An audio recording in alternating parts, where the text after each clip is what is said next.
La deuxième, elle concerne effectivement, et là on peut le mettre en place très rapidement, le numéro vert Covid. Ça reprend ce que disait Michel Fauchier, à savoir ce besoin qu'ont vont avoir les citoyens d'être rassurés, de savoir qu'ils peuvent avoir un appel à tel endroit pour avoir des choses. Moi, sur le plan économique, je dis ça d'une manière anecdotique, mais j'ai rencontré beaucoup de commerçants qui regrettaient qu'il n'y ait pas effectivement un numéro unique ou un guichet unique dans lequel ils peuvent savoir à quoi ils ont droit et comment ils doivent s'organiser pour leur... Ben, faisons-le au plan sanitaire. Alors, sur le numéro vert Covid, à la fois Yannick Bompard et René Ortega pour nous expliquer comment ça marche en ayant conscience que le département a déjà, il y a plusieurs années de cela, innové en créant un numéro vert social qui est un numéro qui permet à des gens qui ont parfois des difficultés à se débrouiller sur les procédures administratives d'avoir un interlocuteur qui les aide et qui les guide. Alors, comment on pourrait adossé sur le numéro vert social, faire ce numéro vert Covid-19. Yannick Bompard. Alors, merci Monsieur le Président. Très clairement, l'inspiration immédiate de ce numéro vert Covid, c'est évidemment le numéro vert social qui est bien connu des administrés et notamment aussi, je pense, aux élus. René Ortega pourra en parler. L'idée, c'était d'avoir une offre spécifique effectivement sur le Covid-19 et notamment à destination des personnes les plus fragiles et les plus isolées parce qu'on a bien remarqué pendant le premier confinement que les personnes âgées et les personnes handicapées pouvaient être particulièrement impactées par cet isolement redoublé que produit le confinement. À cela s'ajoute quand même aussi une dimension qui est la répétition du confinement et qui a un impact aussi psychologique fort. Je crois qu'on l'avait aussi abordé lors de ce premier conseil de vigilance. Et je crois que la nécessité pour ces personnes handicapées était importante aussi d'avoir une ressource particulière. Donc, dès à présent, le numéro vert Covid, donc un numéro gratuit, est activé, c'est-à-dire qu'en composant le 0800 72 32 32, on a effectivement accès donc, à un service d'information et d'orientation pour toute question relative au Covid-19. Évidemment, c'est un service qui est en lien avec l'ensemble des services sociaux du conseil départemental, plus particulièrement ce que l'on appelle les centres locaux d'information et de coordination, qui sont spécialisés vraiment sur l'orientation et l'accompagnement des personnes les plus isolées, personnes handicapées et personnes âgées, et qui fera notamment le lien aussi avec le numéro vert social, puisque la vocation du numéro vert social, c'est toute personne en situation de fragilité peut trouver une réponse, un accompagnement. Donc ça sera transparent. J'ai envie de penser que c'est une même maison avec plusieurs étages et on y rentre avec plusieurs portes. Donc par le numéro vert social, c'est-à-dire le 0800 32 31 30, et par le numéro vert Covid, donc le 0800 72 32 32. Et ensuite, le grand avantage quand même de ces numéros, c'est qu'ils sont connectés à ce qui se passe dans les territoires. C'est-à-dire que derrière l'orientation que pourra faire l'opératrice, il y a la possibilité de mobiliser un travailleur social, de l'association caritative qui sont en lien direct avec le territoire où vit la personne qui appelle. On a 6 MDS, on a aussi des tiers-lieux qui sont implantés dans les territoires et l'idée c'est d'apporter des réponses, de rompre l'isolement au sein de ces territoires, parfois les moins denses et les plus fragilisés aussi. Voilà l'idée, et de faire le lien aussi avec des numéros verts nationaux qui existent aussi. Je pense à des numéros verts sur le soutien psychologique, le numéro vert SOS confinement. Il y a aussi l'intervention de la Croix-Rouge, mais René en parlera mieux que moi. Et l'idée, voilà, c'est d'avoir une transparence, c'est-à-dire que les personnes qui ont des questions sur la crise sanitaire et qui ont une problématique d'isolement puissent appeler ce numéro et être orientés au mieux, rapidement. Soit on répond directement à leurs questions, soit ils sont mis directement en relation avec les services compétents. Et je tiens à signaler que tout ça c'est possible aussi parce qu'il y a aussi un partenariat de qualité avec l'ARS et la CPAM, puisque quand même la bonne connaissance de de la pandémie, nous l'avons grâce à nos partenaires de l'ARS et de la CPM. René, si tu veux compléter. Ouais, parfait. Oui, effectivement, l'idée c'est d'être vraiment dans une logique de complétude sur ces deux numéros verts. Mais comme vous l'avez dit, Président, il y a 20 ans, vous avez porté ce projet de numéro vert social qui était une première en France. Et ce numéro vert social aujourd'hui, vous voyez, le plateau est derrière moi. Nous l'hébergeons à Gers Solidaire et l'objectif de ce numéro vert, c'est de répondre au tout venant du questionnement territorial de nos concitoyens, et aussi avec une partie dédiée plus spécifiquement aux élus, puisqu'on a un 0,5 spécifique pour les élus, pour leur permettre comme ça d'amener leur point d'inquiétude, leur point de vigilance, et puis du questionnement de tout premier niveau. Derrière, ensuite, c'est du traitement, c'est beaucoup d'orientation vers les services de Yannick Bompard, en l'occurrence les MDS, mais vers d'autres services aussi. Et après, le numéro vert social, il offre, c'est un outil pour nous extrêmement important dans ce que l'on va nommer la lutte contre le non-recours. Et permettez-moi de faire une petite parenthèse sur cette lutte contre le non-recours, sur la question de la demande. On parle beaucoup de cette question de comment on identifie la demande dans les territoires ruraux.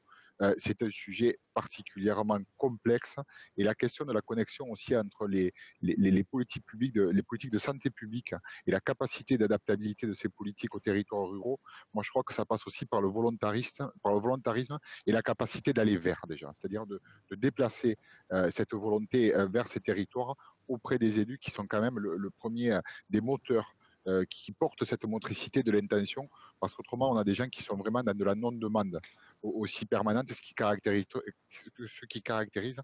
souvent la problématique des territoires ruraux.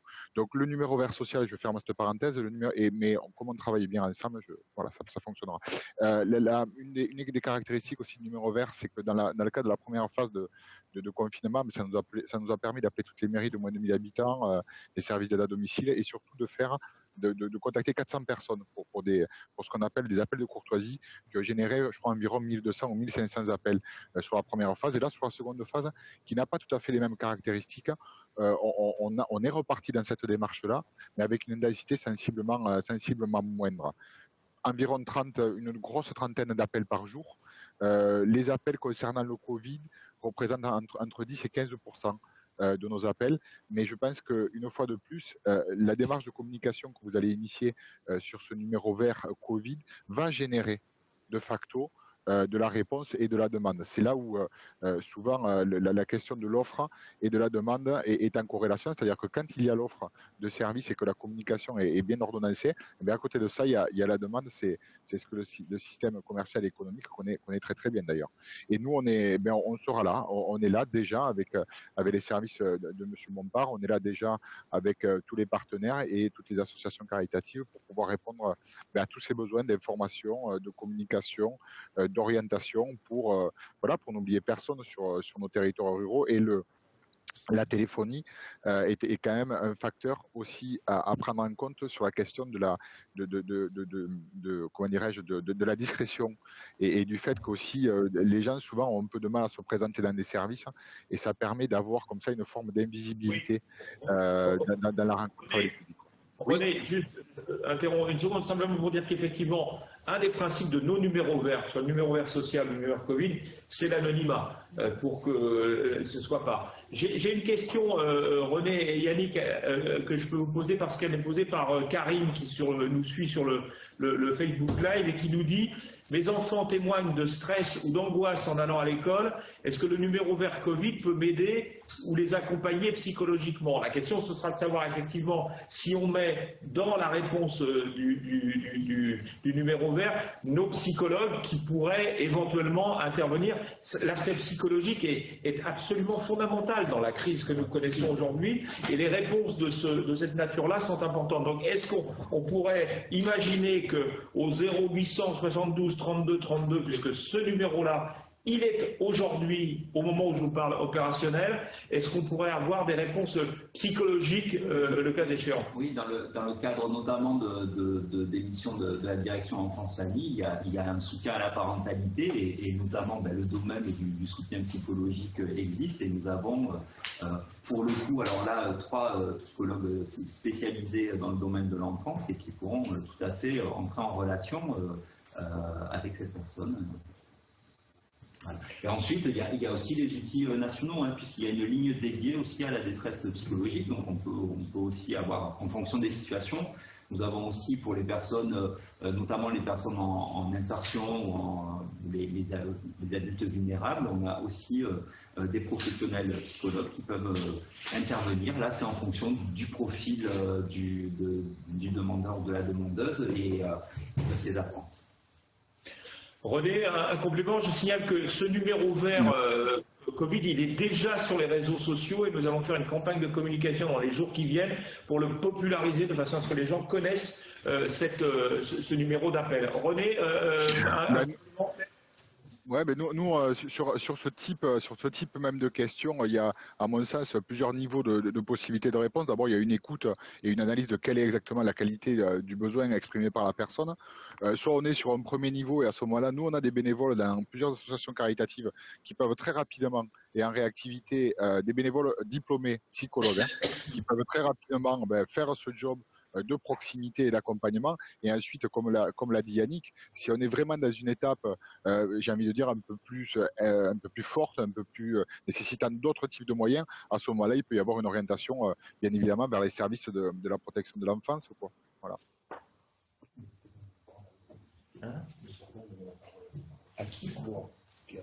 D'accord. Ok, merci. J'ai une demande de Laura Guérin qui veut intervenir. Moi, en tant que citoyenne et touchée par ce genre de sujet, c'est ce que je voulais avancer, c'est qu'il y a la crise sanitaire, certes, qui fait des morts, on ne peut pas le nier, mais les gens rentrent en dépression et le taux de suicide qu'on va avoir après, la vague, il ne faut pas attendre. C'est pour ça que je trouve super important. Et je salue les initiatives qui sont là aujourd'hui parce qu'elles sont concrètes et d'autres vont être concrétisées. C'est que les citoyens ont les masques, les tests, les chiffres, ils en entendent parler depuis mars. Ils le savent, ils sont sensibilisés. Le français est quand même responsable, je pense. Et aujourd'hui, ils ont besoin d'une écoute. Je pense à la fin. Moi, je suis famille monoparentale, mais ça va. Au contraire, j'ai fait cette crise au milieu de ma vie, bizarrement. Je dois être une des seules. Mais je connais beaucoup de familles monoparentales qui se posent la question, avec des enfants en bas âge, bien évidemment, si on développe une forme grave en tant que mère ou père seul, parce qu'il y a des pères seuls, où vont nos enfants? Quand il y a l'isolement, quand il n'y a pas de famille autour.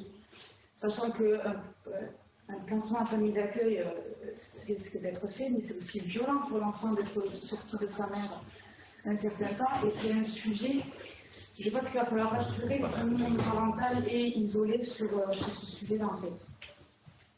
Donc, oui, avoir des psys à disposition et tout, c'est déjà un début, mais je pense qu'il va falloir se poser la question. Moi, en tant que monoparentale, je me la suis déjà posée, bien que je suis jeune, je me dis que je ne vais pas en développer une forme grave, mais je ne suis pas à l'abri, je ne maîtrise pas ça. Où vont mes enfants? C'est un sujet hyper important. On a peut-être Sandrine Portail qui pourrait peut-être intervenir pour nous dire, rappelez votre mission et puis essayer de voir si vous avez quelques éléments de réponse pour Laura Guérin qui pose ce sujet très très important. Oui, tout à fait, effectivement. Donc, je suis directrice enfance-famille en charge du service de l'aide sociale à l'enfance en lien avec les maisons départementales des solidarités. Donc, la problématique, j'oserais dire, mais sans que ce soit négatif, bien évidemment, de la monoparentalité comme des familles en difficulté est accompagnée quotidiennement au niveau de nos services. Et il y a plusieurs solutions. Alors, c'est difficile de toutes les décliner là, mais avant tout, on va rechercher effectivement les solutions qu'il y a dans l'entourage familial, que ce soit au niveau amical ou autre, pour bien évidemment être sur un environnement repérant pour les enfants s'il y a une nécessité de chercher des solutions d'hébergement. Avant cette solution d'hébergement, il y a d'autres formes d'accompagnement qui peuvent être proposées, que ce soit au niveau éducatif ou psychologique, comme l'a soulevé M. Bompard. Il y a effectivement des assistants familiaux, après professionnels, qui peuvent prendre le relais, qui sont habitués à cette forme de placement et d'accompagnement des enfants pour essayer de les rassurer. Mais voilà, le premier contact peut être au niveau des maisons départementales des solidarités pour avoir une présentation de ces différentes solutions, qu'elles soient donc qui sont présentes sur tout le département, hein, qu'elles soient sur l'accompagnement éducatif, psychologique ou de l'alternative sur du placement si c'est nécessaire. Je pensais aussi aux interventions de TISF, il y a le DER4 peut-être, hein, dans des situations. Oui, tout à fait. Il y a effectivement d'autres formes de soutien plus ponctuelles qui sont sur les techniciens d'intervention sociale et familiale, pour du soutien plus ponctuel ou même de l'accompagnement sur certains rendez-vous qui sont également envisageables. Parce que je me demandais aussi, moi je sais que j'ai de très bons liens avec ma nounou maintenant, qui était la nounou des enfants à la crèche à l'époque. Est-ce que dans certains cas, les nounous, souvent quand les enfants sont chez nous, c'est comme une deuxième maison pour eux? Est-ce qu'il n'y a pas un partenariat qui peut être fait avec certaines nounous si elles l'acceptent et la crèche du Grand Hoche, afin qu'une prise en charge soit le temps, admettons, de l'hospitalisation du parent reste à domicile chez la nounou qui connaissent et qui est donc un environnement sécurisant pour l'enfant. Je pense que ça peut être étudié, mais je ne sais pas parce que je sais qu'après il y a d'autres choses. De façon exceptionnelle, c'est des montages qui ont été effectivement proposés. C'est-à-dire que lorsque l'assistante maternelle le propose, elle n'a pas vocation à être sur de l'hébergement, mais il peut y avoir des contrats un peu atypiques qui sont proposés avec une aide financière pour qu'effectivement, pour les tout-petits, notamment les 0-3 ans, cet environnement qui est connu et sur un temps limité puisse être connu par l'enfant, puisse être le lieu ressource, mais ça reste quand même des solutions qui doivent être pensées et construites avec des professionnels pour que justement l'équilibre de tous soit préservé. Et si on doit être sur des solutions plus durables, il vaut mieux être sur des professionnels, donc assistants familiaux, qui sont eux habilités sur de l'hébergement. Mais ces montages auprès des assistantes maternelles, les nounous, ont déjà été mis en œuvre pour justement préserver les enfants et l'environnement qu'ils connaissaient. Merci Sandrine Portal. Je ne sais pas si on a répondu à toutes les questions, mais ça veut dire que vous voyez bien combien la discussion crée les questions. En tout cas, justifie les questions. J'imagine que Jean-Michel Blais a écouté toutes ces conversations-là, même si elles sont périphériques à la mission qui est la sienne au sein de l'ARS, elles permettent d'avoir effectivement des éléments de compréhension des effets collatéraux de cette crise et de l'organisation que ça nous nécessite à mettre en œuvre, quoi. Hein, Monsieur Blais, c'est intéressant d'avoir aussi ces éclairages-là. Je donne la parole. Oui, tout à fait. La dimension psychologique ou de soutien moral, en tout cas, est extrêmement importante dans cet épisode. D'ailleurs, le directeur général de la santé en a parlé hier. Il y a une recrudescence très rapide des détresses psychologiques. Donc, je pense qu'il faut vraiment allier les deux. On était parti de l'aller vers pour le dépistage. Je crois que vous avez tout à fait raison. Le débat d'ailleurs de lui-même s'est orienté sur cette dimension-là de la prise en compte de l'aspect psychologique. Ok. Pour, au fond, clore un peu cette séquence sur l'aspect sanitaire de la crise, il y a deux personnes à qui je voudrais repasser éventuellement la parole. C'est d'une part aller du côté de nos sapeurs-pompiers et de voir, au fond, comment évolue leur activité, est-ce qu'elle est autant impactés sur les interventions Covid ou un peu moins, quelles sont les difficultés qu'ils rencontrent, et puis peut-être ensuite redemander à Julie Ribet éventuellement sur ces aspects sanitaires, quelles sont les données qu'elle a à nous faire connaître. Donc peut-être du côté du SDIS, je ne sais pas qui veut intervenir pour nous faire un petit point en fait de l'activité.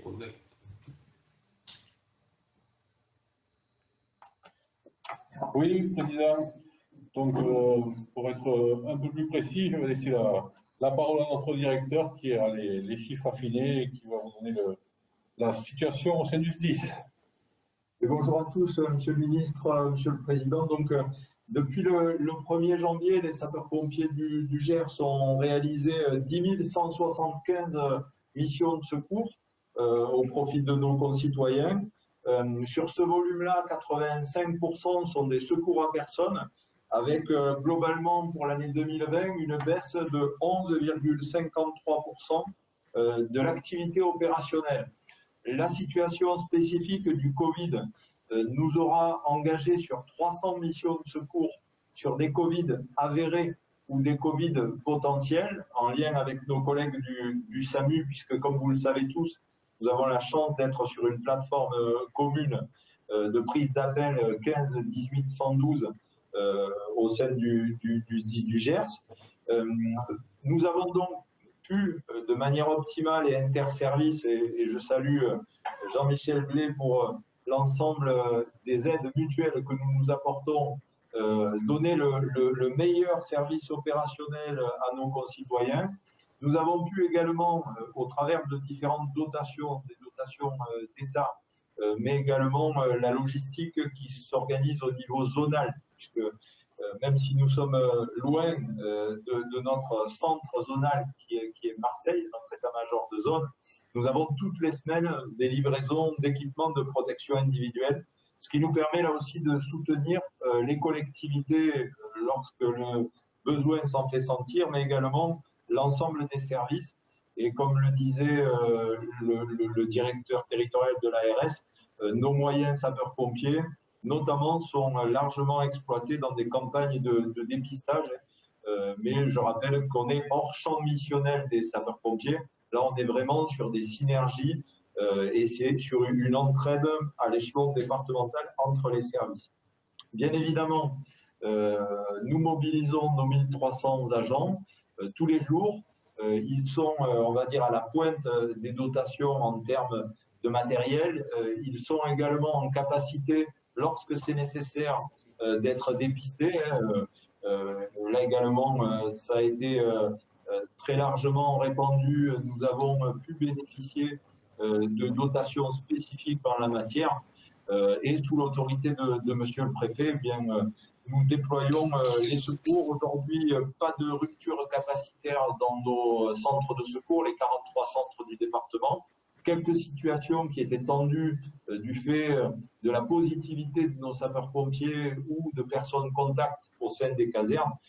Nous, ce qui nous importe, c'est effectivement de ne pas être dans ce que l'on appelle une rupture capacitaire, c'est-à-dire le moment où, effectivement, entre la demande sociétale qui est croissante et la capacité de projection des moyens du SDIS, on n'a pas eu l'effet ciseau que nous pourrions éventuellement avoir. Donc, globalement, les sapeurs-pompiers du Gers sont plus disponibles encore aujourd'hui qu'en dehors de la situation sanitaire que nous connaissons. Et on le voit, les chiffres sont meilleurs. C'est lié aussi au premier confinement et à ce deuxième confinement, c'est-à-dire qu'il y a plus de sapeurs-pompiers disponibles dans leur territoire que dans une situation normale. Donc voilà, on est plutôt bien armé. Vous l'avez vu dans les médias, Monsieur le Ministre, on a également eu un certain nombre de déploiements de moyens. Je parle de moyens opérationnels et de véhicules ces dernières semaines. Donc le moral est bon et les troupes sont fraîches.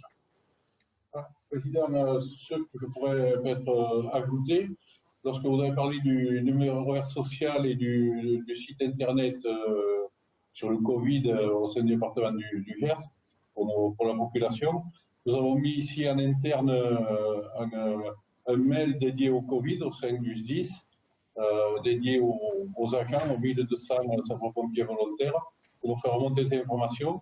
Et c'est une chose qui fonctionne très bien. Nous avons énormément d'informations qui nous remontent. Donc, c'est une opération qui sera grandement positive pour la population gersoise, puisqu'elle l'est ici en interne pour le SDIS et les pompiers. Voilà ce qu'on pouvait dire, Président. Ok, merci. Je vais passer la parole à Julie, mais je crois, et je ne voudrais pas que ce soit sur ces sujets-là et qu'on ne lui passe pas la parole, je pense que Bérangère Potra voulait éventuellement intervenir. Bérangère Potra, Oui, vous nous entendez? oui, je vous entends. Voilà, il m'a semblé que vous vouliez intervenir. Oui, oui, merci, parce que je levais la main depuis un moment, donc voilà. Mais c'est pas grave, donc Bérangère Potra, je suis psychologue. Et donc, j'avais d'ailleurs envoyé ma question concernant la santé mentale des personnes qui sont en confinement, mais même tous les autres, parce que, comme l'a dit ce matin encore à la radio que j'ai écouté, le directeur national de la santé publique parle sur le deuxième confinement d'un doublement des états dépressifs. Et donc, ça pose la question de la prise en compte de l'état psychique des populations. Il se trouve que par ailleurs, moi, j'interviens à Toulouse justement sur ce sujet, et on a mis en place des petits groupes de parole virtuels pour permettre justement aux personnes de pouvoir s'exprimer et notamment de pouvoir parler de toutes ces angoisses qui sont là, le fait de perdre ce lien social, le fait d'avoir peur de perdre son boulot, de ne plus pouvoir assumer le quotidien, etc. Des angoisses de mort psychique, quoi, quand même, il faut dire les mots. Et donc, voilà, c'était pour savoir comment... alors là, évidemment, c'est des quartiers sensibles, etc. Mais tout à l'heure, j'ai bien entendu qu'on en parlait sur les populations rurales, mais la difficulté de pouvoir saisir cette situation qui peut être grave pour les personnes, parce que la difficulté, c'est de pouvoir l'aborder et de pouvoir trouver le moyen d'en parler.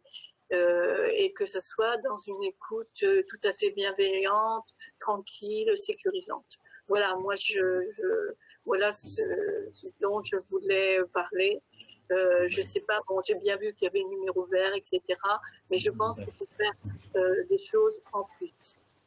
Qu'il faut trouver des modalités vraiment très circonscrites à des lieux, à des personnes, à des populations, les enfants, les adolescents, les familles, les personnes qui sont en précarité, comme on l'a dit tout à l'heure. Donc voilà, mais je veux dire, chaque population, chaque groupe ne voit pas le confinement de la même manière et ne ressent pas, son ressenti personnel est différent. Et donc, c'est la manière de pouvoir écouter et prendre en compte ces différentes situations. Voilà, merci beaucoup de m'avoir écouté.